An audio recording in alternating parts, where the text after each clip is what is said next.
Good morning, students. Our next topic is AC circuit containing capacitance only. Okay. So, in AC circuit containing capacitance only, let us suppose that a source of alternating EMF is connected to a capacitor C.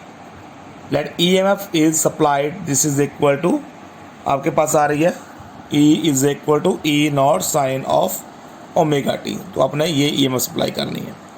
Now the current flowing in the circuit transfers charge to the plates of the capacitor and this produces a potential difference between the plates. Suppose Q is the charge on the capacitor, therefore potential difference across the plates of the capacitor is V is equal to Q upon C. तो देखो बेटा आपने capacitor पढ़ा हुआ है, capacitance chapter किया आपने first unit में. तो ये कह रहा है कि अगर करंट इसमें फ्लो करेंगे तो चार्ज इसमें ट्रांसफर करेगा कैपेसिटर पे and this produce a potential difference between the plates of the capacitor. Potential difference बनता है एक प्लेट के ऊपर पॉजिटिव प्लेट चार्ज आता है, एक प्लेट के ऊपर नेगेटिव चार्ज आता है. सो सपोज कहते हैं कि क्यू चार्ज के ऊपर डेवलप हो रहा है, देयरफॉर पोटेंशियल डिफरेंस आपके पास आएगा V is equal to Q upon C. अब इसको हम चलो डायग्रामेटिकली इसको समझाता हूँ मैं क्या करने का.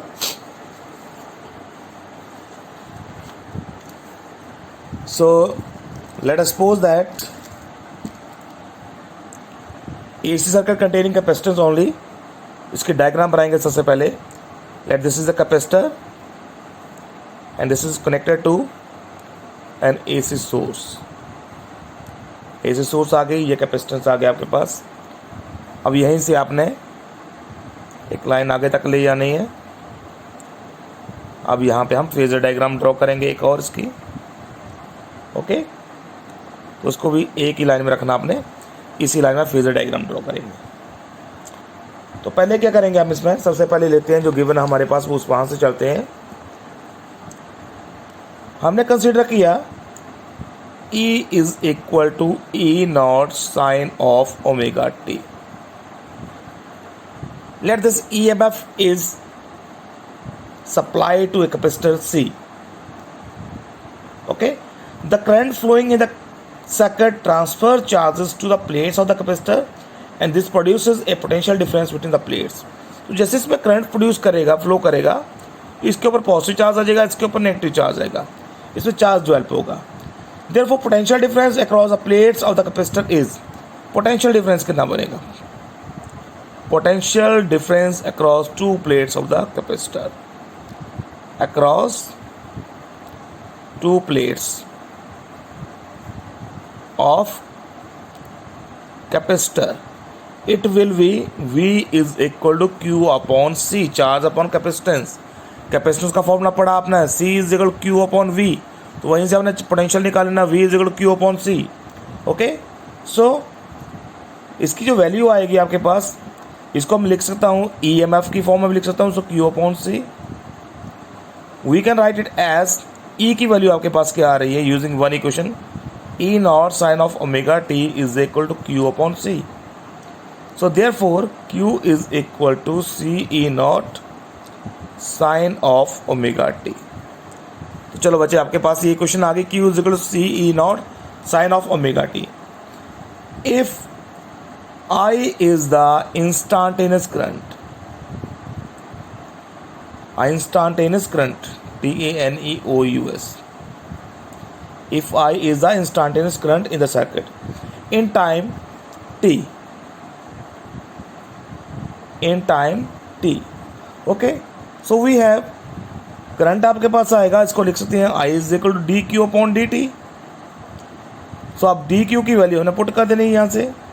दिस इज एक क्वेश्चन नंबर 1. q की वैल्यू ये आपके पास, put the value of Q. So we have d upon dt C E naught sine of omega t. Okay, so I is equal to C E naught taking outside because these are the constant terms. So यहाँ पर आ जाएगा d upon dt sin of omega t. अब आपने इसको differentiate करना है तो मेरे पास आएगा E is equal to C E naught sin omega t की डिफरेंशिएशन आती है cos of omega t into omega. जैसे मैंने पिछले टॉपिक में आपको बताया था, साइन ओमेगा टी की डिफरेंशिएट की थी, cos omega t upon omega आया था. अब यहाँ पे उल्टा आया, cos omega t into omega. So we can also write it as I is equal to omega C E nought cos of omega t. अब यहाँ पे बेटा एक स्टेप आता है, इसको आपने याद रखना है, इसको नीचे ले जाना आपने, E naught over 1 over omega C. इसका कोई फर्क नहीं पड़ता है, इसको 1 बाई ओमेगा सी करो, ऊपर मल्टीप्लाई करोगे ये टर्म बन जाएगी into cos of omega T. So I is equal to E naught 1 over omega C, cos omega T को हम लिखेंगे sine of 90 plus eta, sine of omega T plus pi 2 लिख सकते हैं ऐसे भी। Sine 90 plus eta is equal cos eta होता है। सो 90 प्लस ईटा लिखो या थीटा प्लस 90 डिग्री लिखो, एक ही टर्म में एक ही मीनिंग है। So this is the equation number 2. Now the current will be maximum. The current will be maximum. That is I is equal to I naught if sine of omega t plus pi by 2 is equal to 1.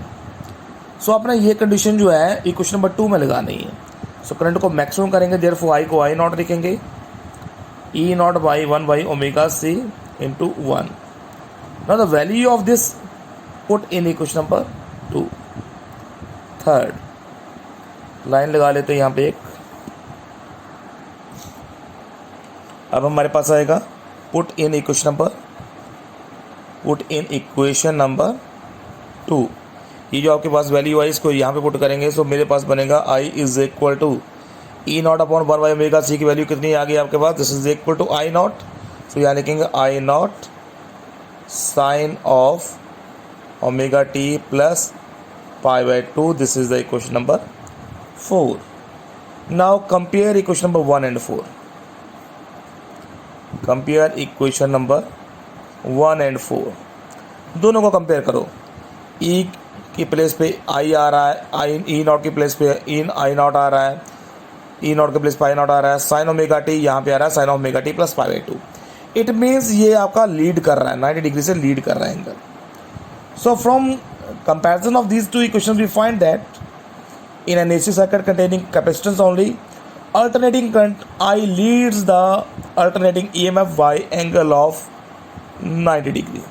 उसमें आएगा I leads E y pi by 2. इसमें lead कर रहा है, उसमें lags behind आ रहा था, इसमें लीड कर रहा है. तो दोनों कंसेप्ट आपने माइंड में रखने हैं कि लीड किस में कर रहा है, लीड कर रहा है कैपेसिटेंस में, लैग बिहाइंड कर रहा है 90 डिग्री उसमें इंडक्टेंस में, और रेजिस्टेंस में there will be no change in phase difference. Okay, तो अब आती है इसकी बारी डायग्राम की. फेजर डायग्राम हम ड्रॉ करेंगे. देखो फेजर डायग्राम आपके पास आता है, late us suppose that this is E not and let this angle is omega t. अब हम रिप्रेजेंट करते हैं, late this is I not, late this is I not. इसको रिप्रेजेंट करेंगे यहाँ तक, ये आ गया आपके पास ई नॉट, ये आपके पास आ गया आई नॉट.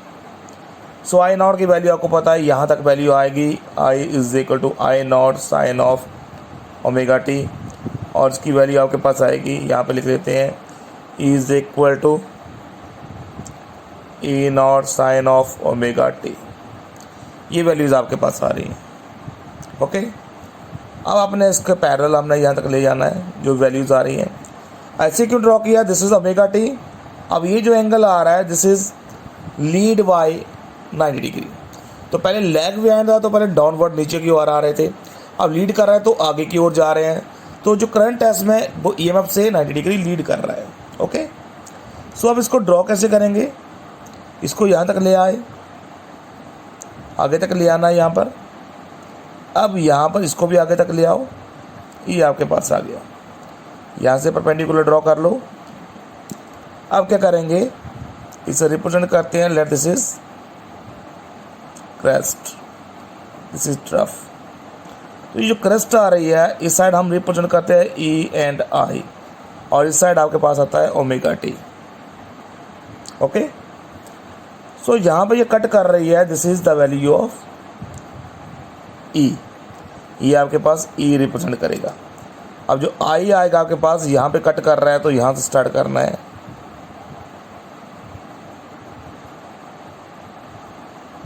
नीचे आ जाना है, फिर इस तरह से चलना है। This is the representation of I. तो ये डॉटेड लाइन मैंने जो ड्रॉ की, this is the current, and जो आपके पास डार्क लाइन आ रही है, this is the EMF। Now if we compare this equation, ये आपके पास आ रही है question number 3 with Ohm's law.